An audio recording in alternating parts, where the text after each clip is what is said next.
Opa, pessoal chegando aí, boa noite a todos, sejam bem-vindos, que hoje a gente vai bater um papo, vamos bater um papo com alguém que costuma dar voz para a periferia, e aí é um papo bem mais relevante do ponto de vista social, e que eu tenho um apreço muito grande, porque eu sou cria da periferia, sou filho do barro, como alguns gostam de dizer, nessa dicotomia com o asfalto. Vamos só aguardar então o Dudu Franco aparecer. Agradeço aí quem está aparecendo. Esse na camiseta é Friedrich Wilhelm Nietzsche. Mas então hoje, o meu convidado de hoje, que deve estar chegando em instantes, é o Dudu Franco, apresentador do Papo Franco RS, alguém que dá a voz para a periferia, alguém que dá ressonância para a periferia, levando as discussões daquelas pessoas que têm grande dificuldade, sobretudo dando ressonância também para as questões voltadas à etnia afro-brasileira, as questões étnico-raciais, as questões raciais sobretudo. Então eu acho que é uma importante conversa que geralmente não nos traz tanto apelo, não nos traz tanta adesão, tanta ressonância, mas que é tão importante quanto qualquer outra pauta que a gente esteja discutindo por aqui. O Dudu está demorando um pouquinho para entrar, eu acredito que seja por a véspera de feriado, também todo mundo em deslocamento ainda, mas já confirmou comigo, e nós vamos procurar então aqui trabalhar em cima daquilo que ele traz como discussão, como pautas, como importância para esse povo periférico, e que eu trago então também experiência de vida por ter me criado, crescido e criado junto às agruras e às dificuldades da periferia. Opa, Wagner Bruno, Túlio Augusto Paz, meu amigo Túlio, que saudade, meu amigo, como é que tá? Tudo bem? Pessoal aí do tempo de mestrado, que eu não vejo já há um bom tempo. Dudu já deve estar chegando aqui, tá? Fazendo contato também. E a intenção então de hoje é essa, né? Bater um papo sobre as dificuldades da periferia e as formas de dar voz para a população da periferia, sobretudo. Dudu deve estar com algum tipo de dificuldade para entrar. Vou pedir só a paciência de vocês para esperar que ele logo vai estar entrando, e a gente vai então fazer um debate bacana aí sobre as pautas que movimentam sobretudo o programa dele, e vocês vão ver que é um cara bem envolvido, bem comprometido com isso. Enquanto isso, se vocês quiserem mandar aí nos comentários também alguma pergunta sobre a pauta da periferia, sobre a pauta da questão étnico-racial, sobre a questão das dificuldades, fiquem à vontade para mandar também, que a gente está aqui aguardando só o Dudu entrar para que a gente possa fazer acontecer essa conversa de hoje. Eu já até perdi as contas, acho que é a 6ª ou 7ª live que eu estou fazendo em sequência, e a gente está procurando aí trazer mais alguns nomes também, sem nenhum tipo de mistério, sempre colocando os templates para comunicar para todo mundo aí com bastante antecedência, para que possa se organizar, e não que seja uma moda agora trabalhar com lives, não, mas é de certa forma trazer algum tipo de comunicação com pautas importantes, independente do número de pessoas que possam aderir. Estou aqui mandando já uma mensagem para ele.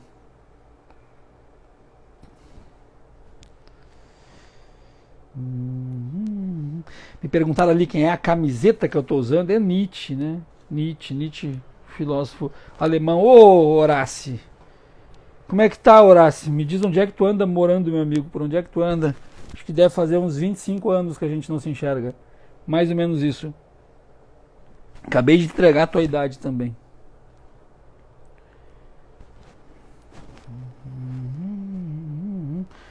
Eu estou aqui tentando o contato com o Dudu, que eu não sei o que está acontecendo. Aí, chegou o Dudu agora. Chegou aqui o Papo Franco RS. Abraço, Túlio. Abraço, querido. Vamos só esperar então agora aqui. Já chegou.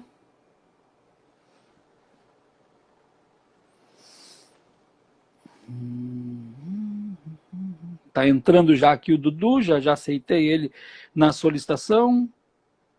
Ah, Opa, grandes.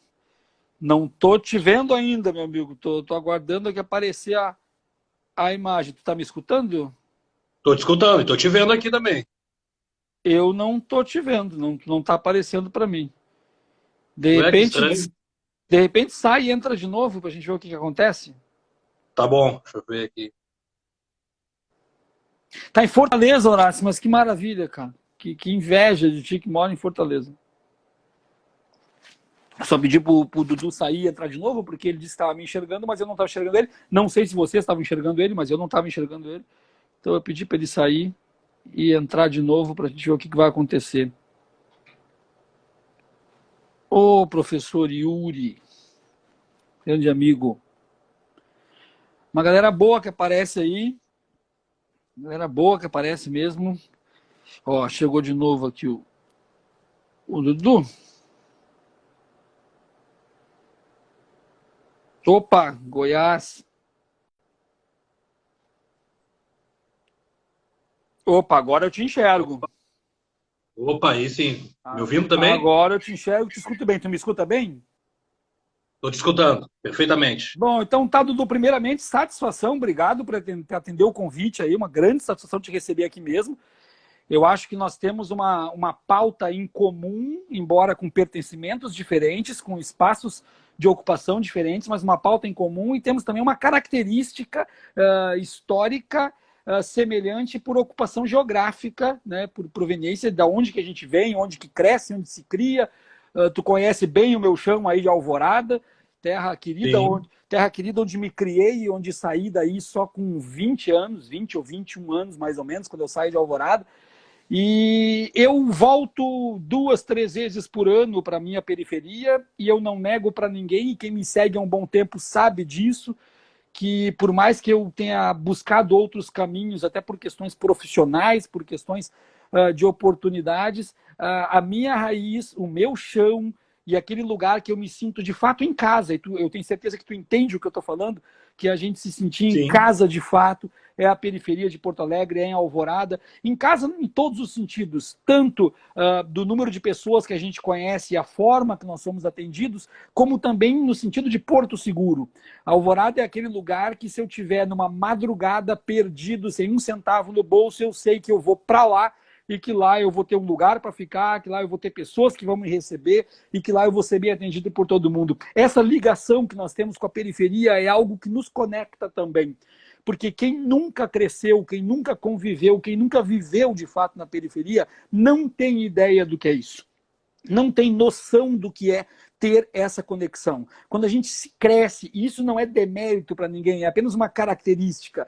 Quando a gente cresce em bairros urbanos, em bairros mais centrais, esses bairros não nos dão aquela característica da porta a porta, da vizinhança. Tu sabe muito bem que na periferia, quando a gente tem uma avó, não é a avó da gente, é a avó de todo mundo. A mãe da gente Verdade. é a mãe de todo mundo. Que a gente costuma fazer aqueles carreteiros onde cada um leva alguma coisinha de casa e faz a comida para todo mundo. E aí, por incrível que pareça, no final sobra para todo mundo levar um pouquinho para casa. Então, existem algumas características que só quem cresceu na periferia sabe o que é de fato.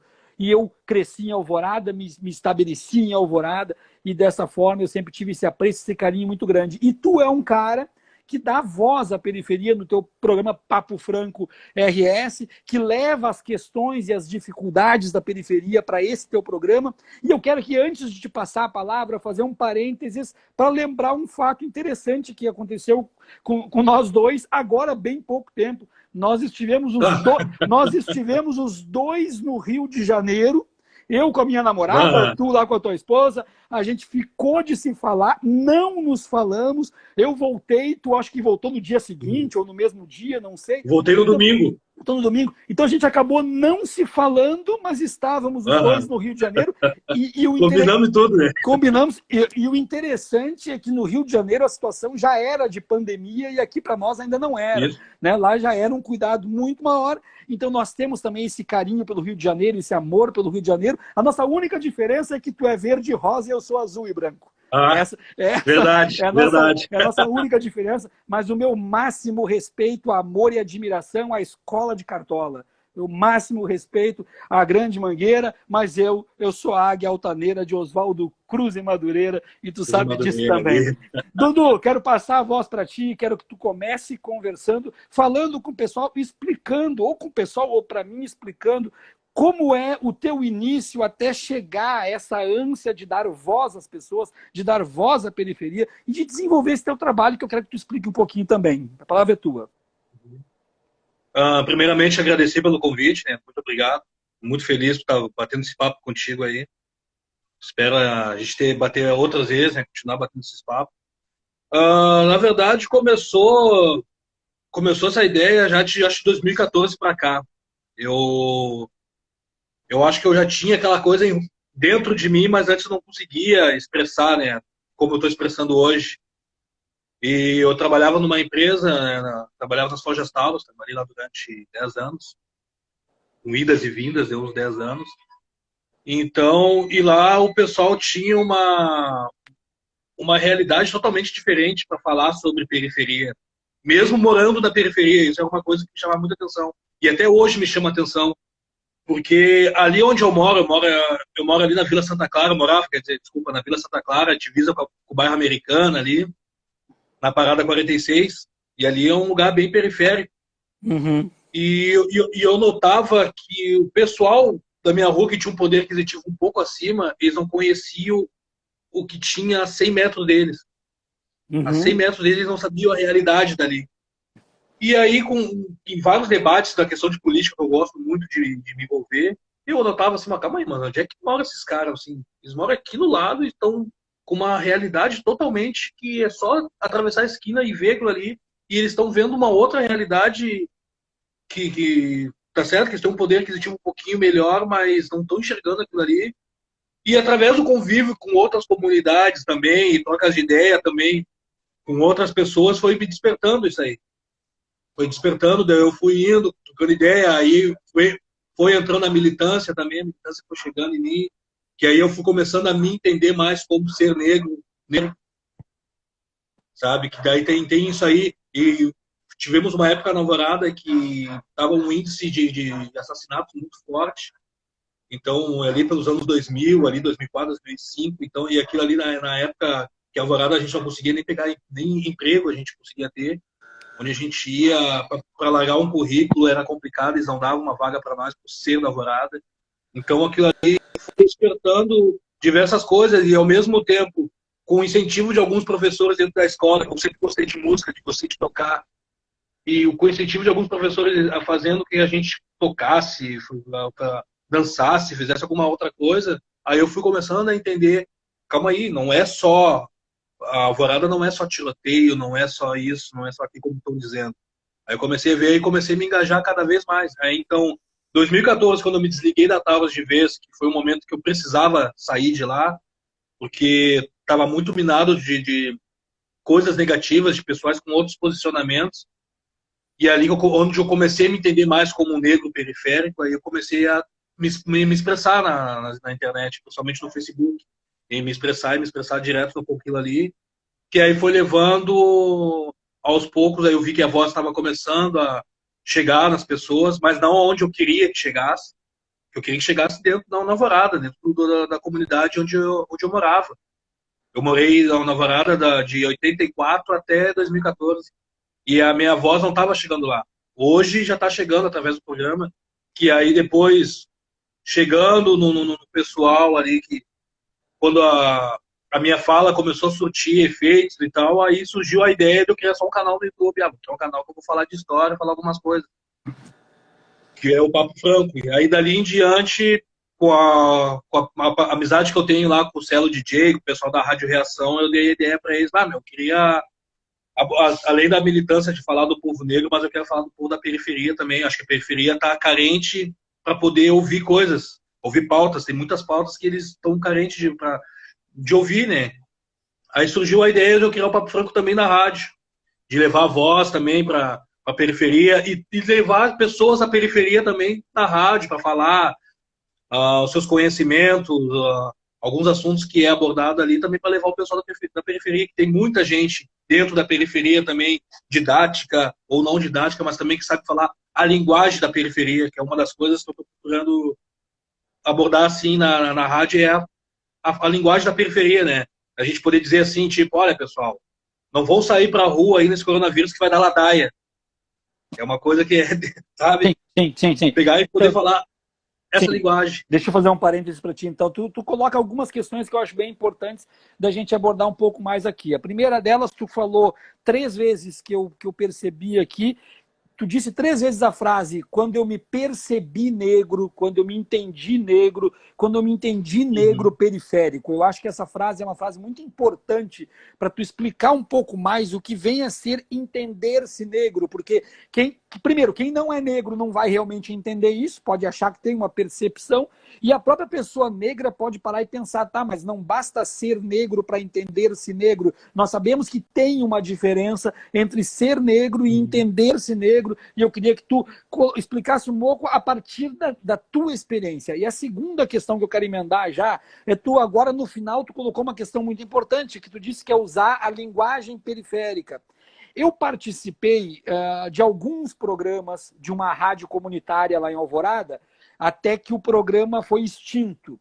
E o programa foi extinto, eu não tenho a menor dúvida que tem muito vínculo com o fato de que nós abordávamos pautas progressistas da periferia. Por mais que a rádio ficasse dentro da periferia, o interesse não era aquele tipo de pauta que nós estávamos trazendo, que era de fato racismo, machismo, LGBTfobia e tudo mais. Então, essas duas questões. Primeiro, o entender-se negro, e o segundo, o que vem a ser de fato não a linguagem de periferia, mas a importância de manter uma linguagem de periferia com o povo da periferia. Queria que tu falasse sobre essas duas questões.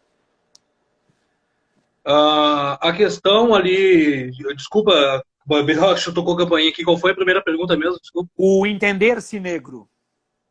O interesse negro, tá. A questão de se entender negro, porque eu morava numa rua majoritariamente branca.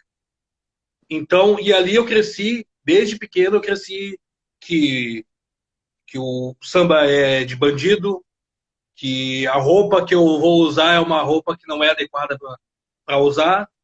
Então era sempre era brancos querendo me mostrar que tudo que era do negro era ruim. Mas só que por incrível que pareça, eu ouvia aquilo ali, mas eu não canalizava. Entrava no ouvido e saía pelo outro. Tá, aí as músicas também. Então, quando eu comecei a entender que eu acho que o Racionais já ali, nos meus 9, 10 anos, já me deu o meu primeiro toque. O Racionais já deu o primeiro toque, assim, opa, ó, é o negãozinho, te liga, sabe? Então, naquele momento que eu cresci ouvindo dos brancos da minha rua, dizendo que tudo que eu pudesse usar, vestir, caminhar, era negativo, então é aquele momento que tu não se entende como negro. Aí no momento que tu sai dali e tu começa a conviver com outras coisas, tu vê uma outra realidade, uma outra percepção, chega a tua adolescência, tu começa a tomar paredão da polícia, e os teus amigos brancos só até tomam, mas tipo, toma um paredão, aí toma uma advertência e sai e tu fica, aí tu já começa, opa, Eu passei por isso já várias começa a te vezes. ligar. Eu passei por isso várias Sim, vezes. Eu tomei paredão, só que eu tomava uma concha, vai para casa, vaza. E os meus sim, amigos negros ficavam na aí, parede. Várias sim, vezes. aí tu começa, aí tu já começa a te ligar nisso aí, né? Aí tu já começa a te ligar, opa, calma aí, o que tá acontecendo, né?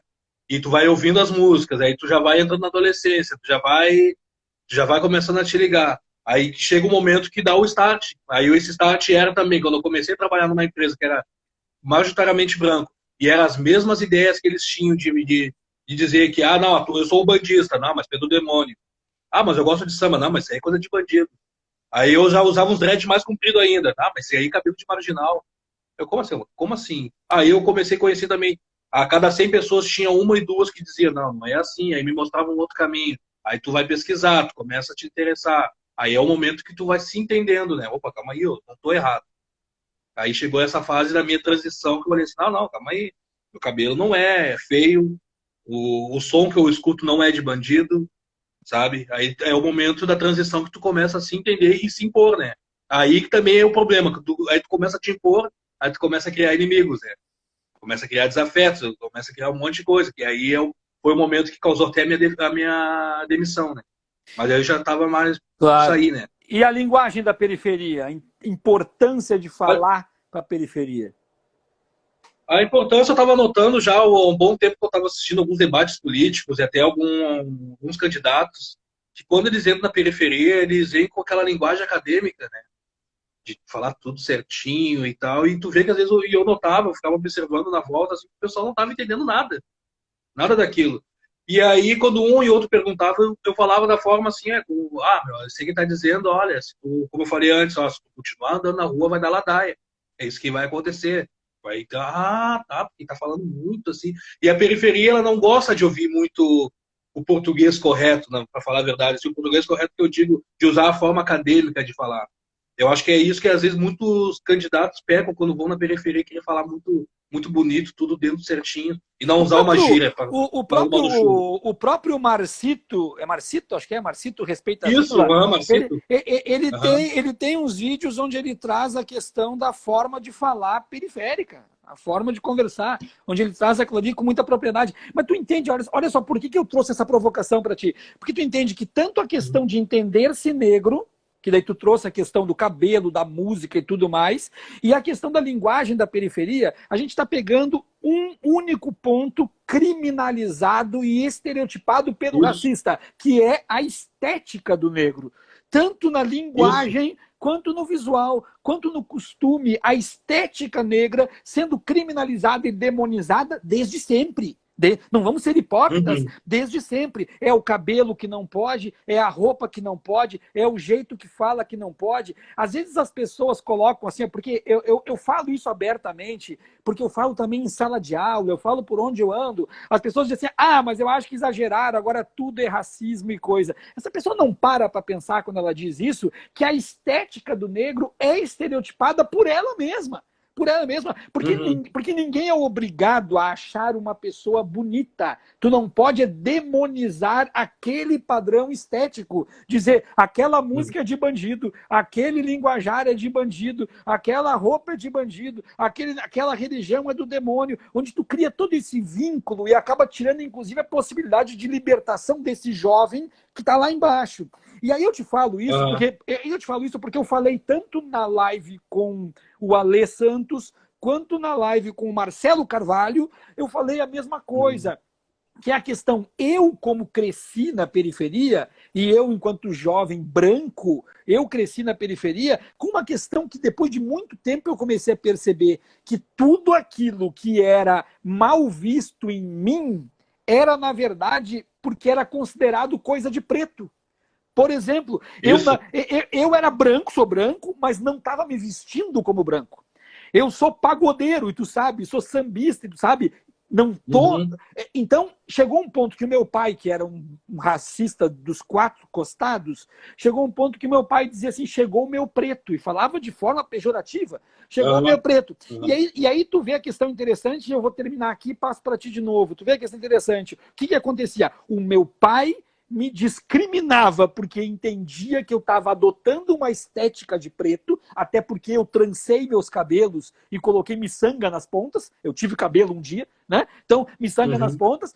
Meu pai dizia que parecia um preto e eu, enquanto isso, estava usando aqueles cabelos trançados porque eu estava querendo ser aceito na periferia, onde a maioria dos meus amigos eram negros. Então, eu busquei aquela estética de forma inconsciente para fazer parte, enquanto que o meu pai me renegava em casa e não queria que eu entrasse em casa daquele jeito, porque ele tinha todo o seu racismo. Então, fechando isso, eu largo para ti a seguinte questão. Quando tu coloca a voz da periferia como algo com protagonismo e que tu traz um programa Papo Franco RS com uma pauta voltada para a periferia, o que se espera disso? Que haja uma ressonância de pessoas negras, haja uma adesão, que haja uma adesão de pessoas brancas interessadas pelo assunto, mas inevitavelmente isso gera também comentários racistas. Inevitavelmente vai gerar aquela coisa do tipo, esse programa é de negro para negro, porque são tudo racista e tudo mais. Se isso não chega em ti, isso é dito de fora, porque tem muito racista que só fala entre eles, só fala entre brancos. Eu quero que tu me diga, do início do programa até agora, se tu ouviu comentários maldosos em algum momento, se tu ouviu repercussões negativas de caráter racista em algum momento, ou se muito pelo contrário, tu só recebe apoio, incentivo. Fala um pouquinho dessa trajetória do programa até aqui. Bom, o programa ele começou em desculpa, começou em janeiro, né? Dia 14 de janeiro desse ano ele começou. E a gente já está numa média de acessos na rádio, o programa já tem mais de 1 milhão de ouvintes, né? Maravilha.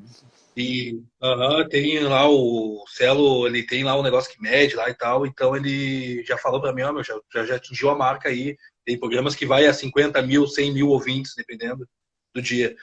Olha, eu vou ser assim para ti, ó, eu vou falar desde a minha militância, na verdade. Quando eu comecei de vez, assim, na hora que eu pensei assim, bom, que na verdade eu não me achava um militante, um ativista.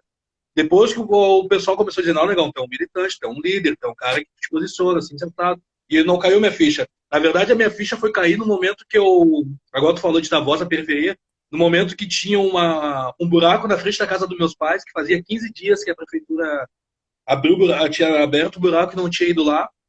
E aí eu pensei, não, então vou fazer o seguinte, ninguém vai resolver isso aqui. Peguei, fiz uma live e comecei a falar. E no momento que eu tô fazendo a live, conhecidos da prefeitura já me chamavam, marcou o outro, e foram lá resolver o negócio. Aí eu olhei assim, opa, calma aí, né? Tá surtindo o negócio. E então, na questão disso aí, na verdade, a crítica vem mais, infelizmente, vem mais a dos pretos para mim. Alguns brancos que vêm trocar ideia comigo, que quando me chamam, eu quero saber disso, daquilo e tal. Às vezes eu falo uma palavra, isso aqui é racismo e tal, eu pego e falo. Mas, infelizmente, mas muitos, e pretos conhecidos, pretos do carnaval, que é o que mais me chateou, que fez eu acabar me desligando do carnaval, porque hoje eu não tenho mais espaço no carnaval. Infelizmente, eu tinha um sonho de ser intérprete de escola de samba, de cantar e tal, e eu estava já aos pouquinhos almejando esse espaço, mas depois que eu comecei a ter mais voz, e ter programa, e falar o negócio, aí o pessoal do carnaval, opa, já deram um jeito. E sendo que boa parte desses caras me malham. Aí eu sou racista reverso, eu sou raivoso, eu sou um cara que não gosta de branco. Isso vem de parte deles, entendeu? Uhum, uhum. E então, assim, de dizer que se algum branco, algum já chegou em mim, pá, até hoje não chegou. Para mim não chegou ninguém, né? Uhum, Tipo, uhum. para criticar não. Mas infelizmente a crítica maior vem mais a do povo negro, que eu bato pau, que eu brigo e tal. Agora até parei, né? Esse tempo teve umas pessoas que me chamaram no meu message e me pediram assim, meu, acompanho teu trabalho, mas eu tô vendo umas treta tua aí com os caras que eu conheço, não vale a pena tu te estressar e tal. Aí eu comecei a pensar, sabe que vocês estão certo mesmo? Aí eu olhava depois as lives deles, que eles faziam diretamente para mim. Aí eu olhava assim a live deles, não, mas não tá valendo debater com esses caras, não adianta estudar, falar que eles, sabe, a mente quando tá colonizada demais não dá para te debater. Então, a questão maior mesmo é mais os pretos que me criticam, né? E aí, na questão do programa ali, tá vindo como positivo, né? Tô vendo isso muito bem positivo, os feedbacks estão vindo bem. Toda vez que acaba o programa vem um e outro lá, meu, gostei e tal. E aí já me dão uma sugestão de pauta também, meu, eu acho que poderia falar sobre isso. Apesar que todos os programas é a pauta que o pessoal pede, né? Isso que é legal. Eles Uhum. vão lá, mandam para mim, aí eu olho, bacana. Entro em contato com alguma pessoa para ser convidada, aceita e assim a gente vai seguindo. Mas está sendo positivo. Ainda bem que está sendo positivo. O programa, na estrutura do programa, eu tenho certeza que tu aprende tanto quanto aqueles que são convidados, porque acaba tendo uma troca de informação, de repertório, de conhecimento muito grande, e a gente absorve muito mais enquanto apresentador, a gente absorve muito mais do que aquele que é convidado. Mas qual é a tua pretensão com o programa? Se é que tu já parou para pensar qual é a tua pretensão, ou se isso aconteceu muito rapidamente, tu já parou para pensar, eu tenho o sonho de atingir tantos mil seguidores, ou tenho o sonho de tirar isso aqui para uma rádio maior, ou eu quero ficar por aqui mesmo, ou isso aqui é para cumprir uma função, se é para cumprir uma função, que função é essa? Isso é só para satisfação própria, isso é para contribuir com um coletivo? Qual é a motivação e o sonho do Dudu Franco com o Papo Franco RS? Olha, meu, vou ser bem sério pra ti. O sonho que eu tenho, real, que eu penso 24 horas por dia, é levar o Papo Franco pra TV. Olha aí. Eu penso nisso aí. Esses dias me xingaram. Tá louco? Tu tá pensando demais. Eu pensei, como eu tenho que sonhar. Sim. Então, se eu tô conseguindo atingir 1 milhão numa rádio web, que muita gente não acredita que rádio web tem força, e ela tem muita força. Eu penso assim comigo, pô, eu posso levar para uma televisão isso aí. E para não ir só eu, mas aí no momento que eu ir para televisão, é poder levar o pessoal que é fechado comigo, entendeu? Poder levar mais pessoas, poder fazer o que eu continuo fazendo na rádio, de poder levar pessoas que tenham voz, que o programa lá não é nada tipo assim, ó, meu, eu vou te convidar lá, mas eu quero que tu falar isso, isso, isso. Não, vamos lá e vamos falar. Só não vou falar palavrão, mas o resto a gente vai falar. Vamos lá, é o teu lugar, né? Entendeu? Então, e os assuntos que estão sendo abordados, as pautas que estão sendo feitas, eu pensei assim, pô, imagina isso aqui numa televisão. Infelizmente, a gente vive num estado que eles não se ligaram ainda que se tu fazer uma pauta periférica, um programa de pauta periférica, isso dá audiência, sabe? Isso dá audiência, isso chama. E ainda mais aqui no Sul ainda, e eles não se ligaram nisso aí ainda. Então, eu acredito que futuramente ainda eu vou tentar chegar e aí uma TV, não faço ideia assim, Sim. qual canal, mas um dia Sim, vamos lá. Eu tenho uma pergunta que geralmente eu faço para as pessoas, geralmente, e geralmente é uma pergunta difícil. Geralmente é uma pergunta difícil, geralmente gera uma resposta difícil também. Muito raramente é respondido de forma fácil, mas que eu, quando me deparo com questões étnico-raciais, eu sendo branco e sendo apenas um pesquisador, ou seja, alguém que de maneira alguma jamais vai conseguir entender o que é sentir o racismo na pele, eu jamais vou sofrer racismo e tenho toda a consciência disso por branco. É hipócrita aquele branco que, por ser um pesquisador das questões étnico-raciais, eu sei o que é sentir racismo. Não sabe, nunca vai saber. Sabe o que é racismo. Eu sei o que é racismo e sei o que é ser racista. Mas eu não sei o que é sofrer racismo e nunca vou saber. E essa é uma pergunta geralmente difícil, mas que eu me obrigo a fazer e, por ser às vezes difícil, eu te deixo com liberdade para respondê-la ou não. E eu vou fazer a pergunta para ti. Quando foi que o Dudu Franco, pela primeira vez na vida, se sentiu vítima de racismo, se conseguiu identificar, se isso passou batido, como que percebeu, como é que funcionou isso? Ou nunca passou por isso, que eu acho difícil? Me conta um pouco sobre a primeira... Porque isso é uma coisa que pessoas brancas não entendem, que isso é algo que marca dentro de uma coletividade, que entender-se que, de repente, uma pessoa... Como um amigo meu uma vez me disse, a primeira vez, eu vou te contar a resposta dele, a primeira vez que eu me senti vítima de racismo foi quando, andando na calçada, na Otávio Rocha, na frente da Renner, uma pessoa olhou para mim e puxou a bolsa. Ali ele sentiu pela primeira vez racismo porque ela achava que ele ia roubar ela só porque ele é negro. Entende? E eu acho isso uma coisa absurda. Eu não sei como que eu reagiria se eu percebesse que uma pessoa fez isso só porque ficou com medo de mim. Veja bem, eu não sei o que é isso. E eu nunca vou saber o que é isso. Então é essa pergunta que eu te faço. Como foi perceber pela primeira vez ser vítima de racismo? Eu vou dizer um negócio pra ti, ó. Eu volta e meia eu fico assim fazendo uma retrospectiva da minha vida. Aí eu começo a notar coisas da infância. Muita coisa, apesar que hoje, se hoje existe um Franco ferrenho na militância, que muita coisa da infância inventou de transbordar na fase adulta. Então, só que eu não vou contar daquela época assim, né? Quando eu sentia a vez mesmo, que foi quando eu botei a primeira vez o pé no CTG. Que eu fui para assistir uma. Não me surpreende. Eu fui para assistir. Não me surpreende. Eu fui assistir uma invernada. Eu acho que um amigo meu fazia um curso lá de dança, não sei como é que é. Aí convidou eu, uns amigos meus para ir. Tá, e nós éramos negros, né? Nós negros fomos e tal. Mas a gente foi adequado, né? Vamos com a roupa legal, fomos com sapato, que já tinha orientado nós, então tava com sapato. Então, como os anos 90, na época também, como a gente era pagodeiro, os pagodeiros dos anos 90 gostavam de andar na estica, de terno e coisa assim, então, vamos chegar lá na estica, né? Ao chegar lá dentro do CTG, tá, fomos sentar numa mesa e da organização lá chegou em nós assim, meu, você não pode sentar aqui. Já tá reservado e tal, você não pode sentar aqui. Daí a gente levantamos. E aí a gente foi ficar no lugar, não tem como você ficar aqui também. Se vocês querem, não, mas a gente vem pra assistir um amigo nosso, tal, mas a gente vai consumir, a gente quer saber como é que funciona e tal. Ah, não, já fechou todos os cardápios aqui e tal. E aí chamamos esse amigo nosso que ia participar e ele disse assim, não, mas o negócio é livre ali, é só vocês pagar e vocês podem comer. E as mesas não são reservadas. Daí eu já fiquei assim, né? Aí ficamos num canto ali, onde eles colocaram nós perto do banheiro. E ali e aí eu fiquei observando que aquela mesa que a gente ia sentar ficou o tempo todo vazia. Ninguém sentou naquela mesa ali.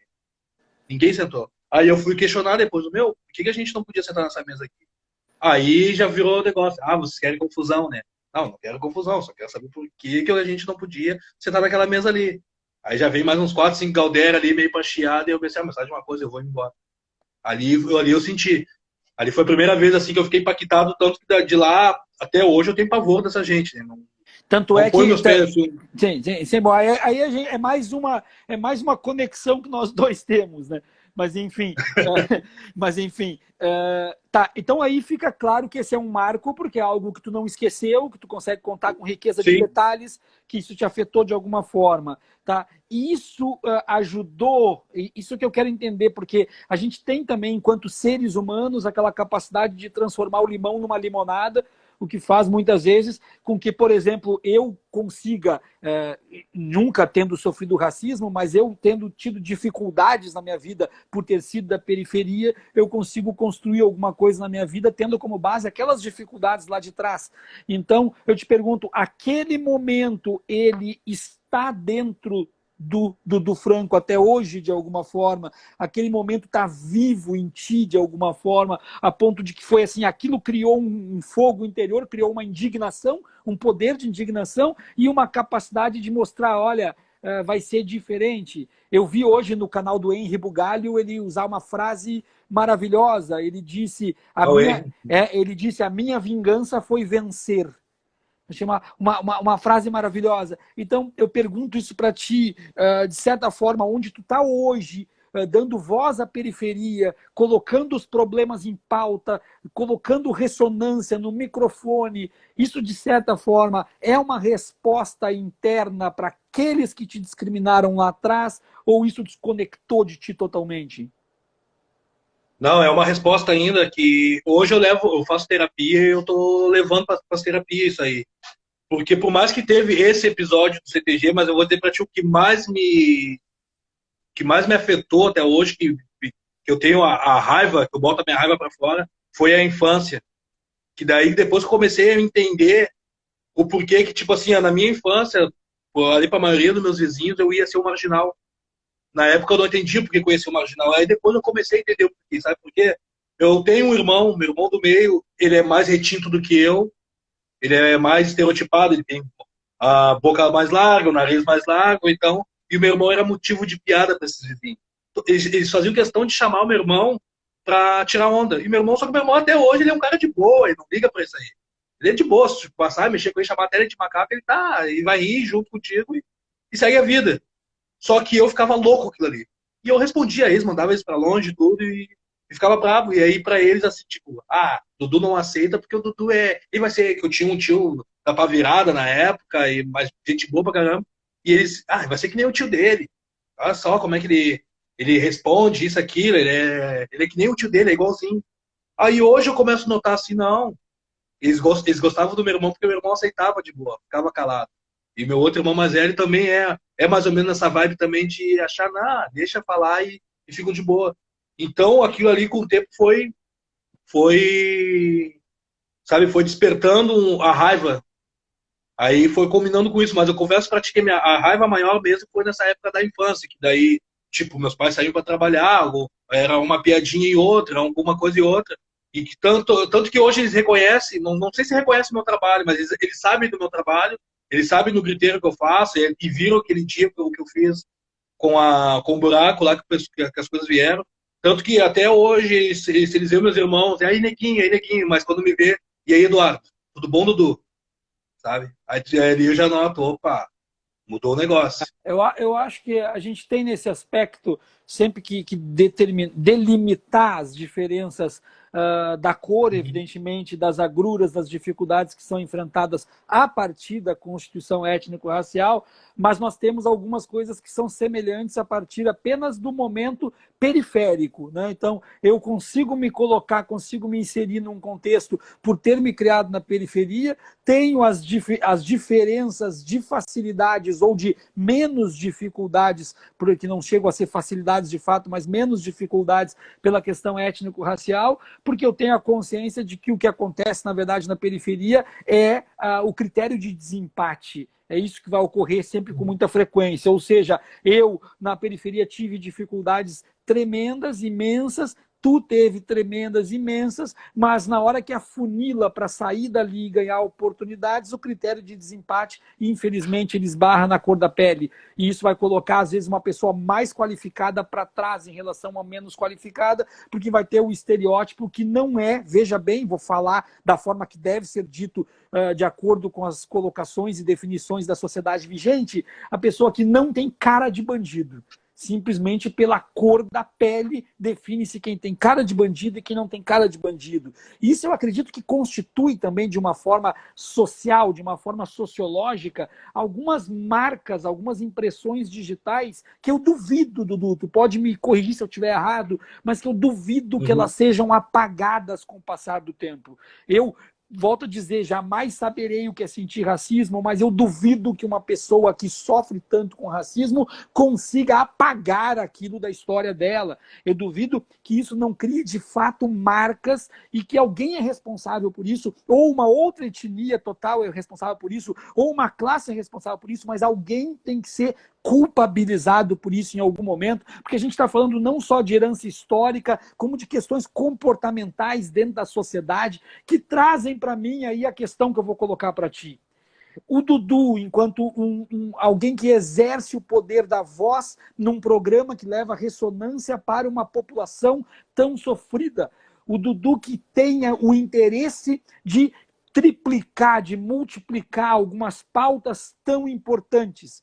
Esse Dudu Franco, com Papo Franco RS, tem o quê de anseio e de vontade em relação às dificuldades que ele, Dudu, traz para o seu programa? Vou explicar melhor. Tu aborda questões fundamentais, tu traz questões fundamentais, mas qual é o teu sonho em relação a essas questões que tu traz para o programa?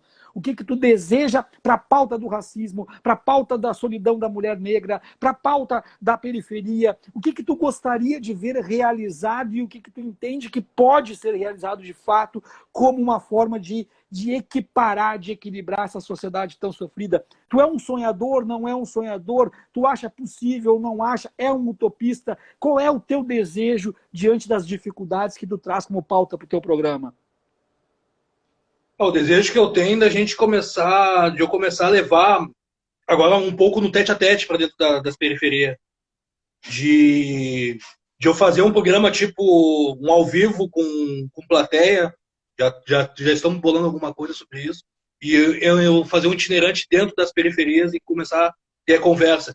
Só que ao mesmo tempo, e na fala do racismo, eu tenho um pensamento assim, ó. Me corrija até se eu estiver errado. Eu não tô mais afim de falar de racismo de tipo eu e tu. Eu quero começar aos pouquinhos, chegar nos racistas, sabe? Chegar neles, de tentar me filtrar no meio deles e começar a trocar uma ideia direto com eles. Porque eu vou falar pra ti, tu já sabe, já tá calejado, eu pegar um pessoal chamar vários pretos e brancos que simpatizam com a causa para conversar, tá ok, vamos conversar ali, vai estar no ouvido, vai sair pelo outro. Quer dizer, não, vamos conversar ali, mas no momento que sair dali, beleza, quem ouviu, mas aí o racista vão continuar, entendeu? Então eu fico pensando, tentando articular uma forma de como eu vou começar a chegar nesses caras. Eu quero começar a chegar neles, eu quero começar a chegar nesses pretos colonizados, entendeu? Eu quero começar a chegar neles, entendeu? Ou ainda não sei. Veja bem, tu colocou assim, me corrija se eu estiver errado, eu não vou te corrigir, mas vou trazer algumas questões para problematizar aqui, porque assim como eu não tenho propriedade para falar sobre sofrer racismo, mas eu tenho um pouco de propriedade para falar de racistas. Tá? Até porque é muito mais fácil o racista se manifestar de forma racista entre brancos do que diante de negros.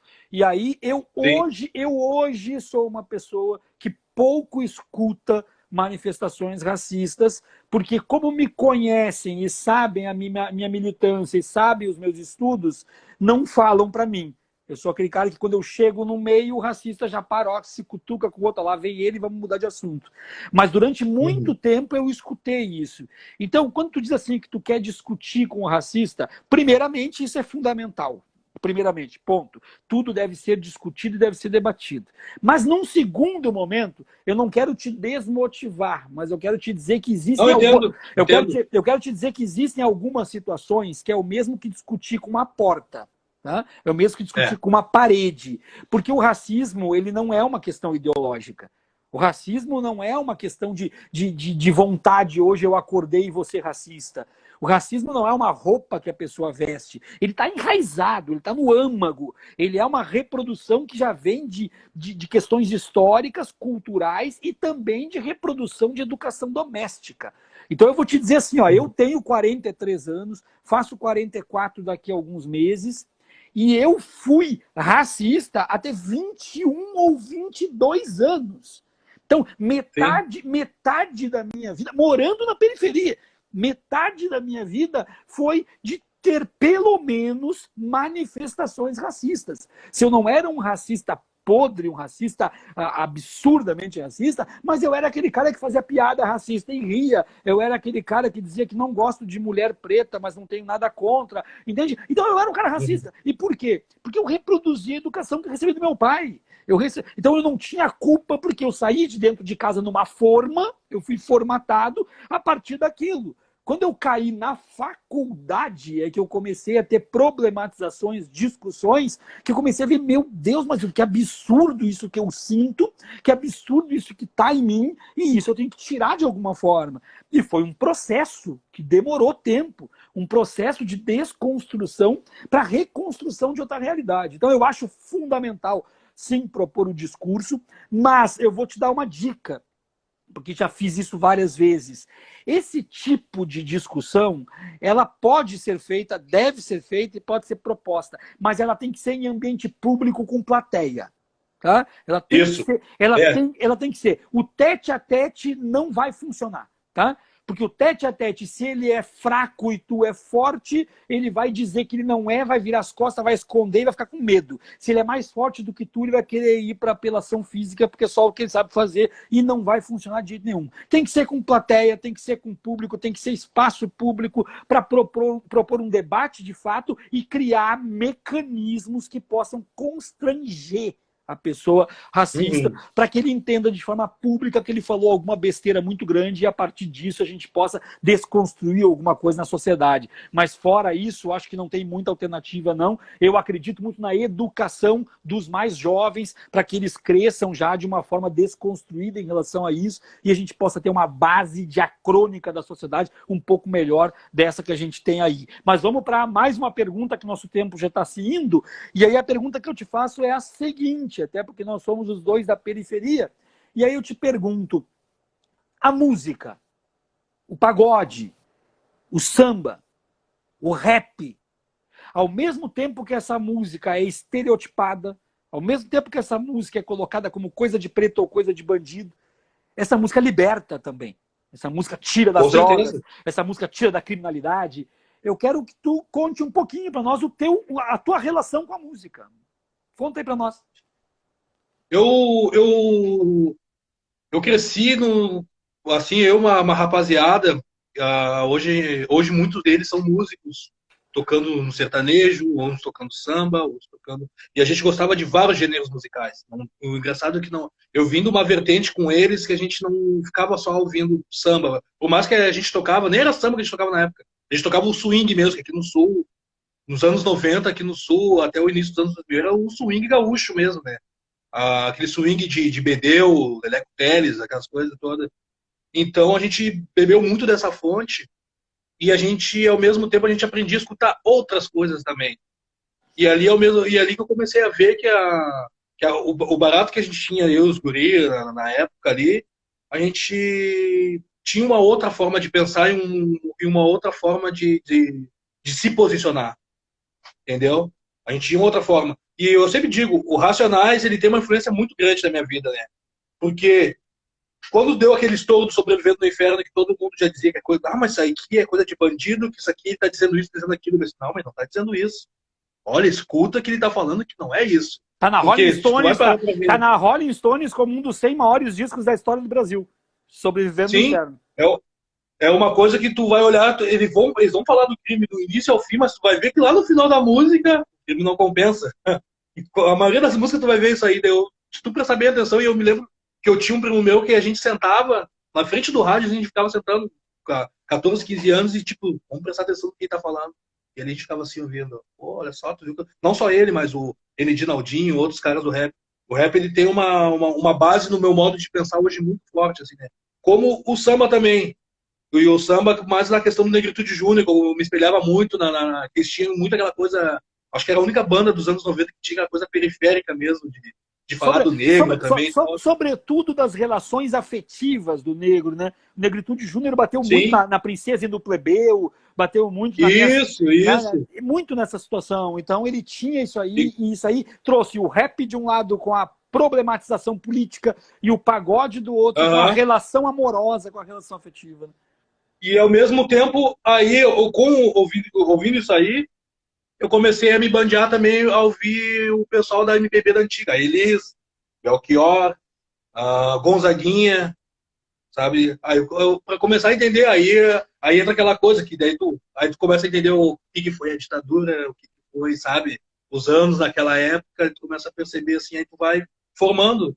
Na última live do programa que eu fiz na segunda-feira, foi falado um pouco sobre isso. Não adianta, no momento que tu parar para prestar atenção e ver o que eles estão transmitindo, olha, meu, tu vai ter que pegar um dicionário no lado, vai ter que pegar um monte de coisa e aquilo ali vai fazer um giro na tua cabeça assim, de forma espetacular. Bom, dando sequência que nós estamos encaminhando para o final aqui do nosso tempo, né? Eu tenho uma outra questão que eu acho muito interessante da gente trazer, além da questão da música, o Dudu Franco enquanto um jovem negro periférico lá atrás, nos anos 90. Pode parecer besteira para muita gente, mas eu passei por isso e não foi tão grave porque eu era branco, sou branco, mas não é besteira, é uma realidade. Como é que foi? Como é que é? Não vamos falar do Dudu, então vamos colocar o Dudu como exemplo de toda uma juventude negra, tá? Como é que é a inserção profissional desse jovem negro periférico? Como é que é o primeiro trabalho? Como é que é o conseguir emprego? Como é que é, sobretudo, se tentar conseguir esse emprego fora da periferia? Como é que funciona isso? Sim. É bem difícil, né? Porque na adolescência a gente procura o quê? Vamos no supermercado. É o caminho que dá mais para adolescente, né? E na época, tu largar um currículo no Zafra é impossível, né? Eu me lembro de uma vez que eu minha mãe tinha ligado uma vez para casa e falou, o Zafra tá dando oportunidade de primeiro emprego e tal. Aí o pai me deu passagem para eu ir no Zafra. Tá, tô indo lá. Cheguei lá, tá, acho que só eu de negro lá. Chego lá, a rapaziada toda assim, saindo faceiro. Vou começar segunda, vou começar dia tal. Eu pensei, deu, né? Vou pegar esse serviço também, né? E faceiro já, né? Vou pegar, tô vendo todo mundo. Tá dando certo pra todo mundo. Aí chegou na minha vez, nós vamos entrar em contato contigo, assim que der. Aí tá bom. E aí depois, com isso aí, aos 17 anos, eu entrei numa metalúrgica, né? Mas era uma metalúrgica que era majoritariamente pretos que trabalhavam lá, e um foi puxando o outro, que aí ficou mais fácil o acesso para eu pegar numa metalúrgica, né? Daí em diante eu não saí mais da metalúrgica, né? Fiquei trabalhando até 2014 na metalúrgica. Então tá, mas Dudu, outros trabalhos... Sim. Dudu, o que tu deixaria de recado pro pessoal aí, Dudu? Os últimos minutos, praticamente, o espaço é nosso, o espaço é teu, mas eu queria te dar essa oportunidade, o que tu deixaria de recado, independente de serem pessoas brancas, pessoas pretas, pessoas periféricas ou não periféricas, o que o Dudu Franco, comunicador, deixa de recado, deixa de conscientização? Fala a tua, meu amigo. O que eu costumo falar sempre, já virou até um clichê, né? Eu mesmo com um amigo meu. A gente tem que se escutar. Empatia, e temos que nos escutar. Tanto o preto com preto, o branco com preto, nós temos que começar a entender que, tipo, toda vez que eu largo uma fala minha, alguma postagem, alguma coisa assim, eu sou sempre recebido com 4 pedras. Aí depois que eu explico, aí o pessoal começa a entender. E eu tô vendo muita tretinha de coletivos pretos se pegando. Então eu sempre falo assim, eu tô vendo vocês se pegando com umas tretinhas, eu procuro nem entrar nisso aí, então, vamos começar a se escutar, vamos o preto ouvir a preta também. A mulher preta tem muita coisa para falar e tem muitos pretos que não querem ouvir, entendeu? Os brancos também têm empatia para nossas falas, nossas lutas que a gente está fazendo. Então é mais isso aí, né, meu? É a gente se escutar, a gente também dar nem eu falei, dar o espaço para as pretas falar bastante também. que eu vejo que tem muita preta querendo falar, se expressar, e não está acontecendo isso aí. Então é essas coisas assim, a gente tem empatia um pelo outro, a gente poder se escutar um pelo outro. Então tá, cara, eu queria deixar o meu recado final para aqueles que seguiram até aqui, que nos acompanharam. Eu tive até agora praticamente só respostas positivas sobre as lives que eu estou fazendo, exceto uma negativa, e eu quero aproveitar nessa live para falar na frente do Dudu qual foi a resposta negativa que eu tive da live. É evidente que eu não vou dizer o nome da pessoa, porque não é o meu perfil, mas a pessoa disse assim, tu começou bem e agora só está levando preto no programa e só está falando de preto.